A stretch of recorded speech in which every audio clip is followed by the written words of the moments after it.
Danan so taliwala gyud sa grabing kasakitan, grabing nahimong critical permi ang ilang sitwasyon atong itanawan niya ilang kinabuhi panahon nila Pablo. Apan gidasig sila kanunay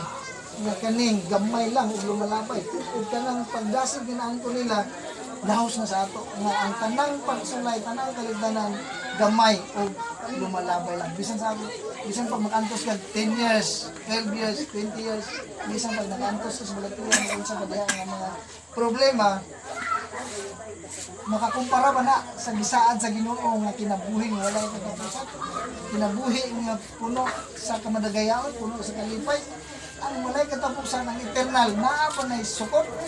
makwinta ba nimo na og pila na siya ka tuig pila ka adlaw mga igsoon gamay ra gid kayo ikumpara sa walay katapusan walay kinutuban walay sukod nga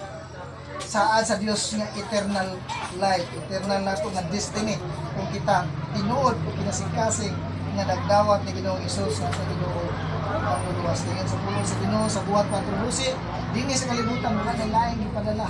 nga ngalan ang Dios nga luwas sa mga sala sa mga tao ang ngalan lang ni Ginoong Hesus. Ginoong Hesus mismo nagingon ako ang dalan ang kamaturan ug ang kinabuhi walay makaadto samahan hindi so tutok na sa gilauman aron magpabiling madasigon tutok na sa atong gilauman kay gamay lumalabay lang ang tanang kalisdanan kumpara sa eternidad nga gisaad sa Ginoo. So muna mga igsoon pagdasig kato kanila ug lahos kanato nato hinumduman bisan unsa man ang mga kalisdanan pagkakamay ragid kaayo niya ang mga igsoon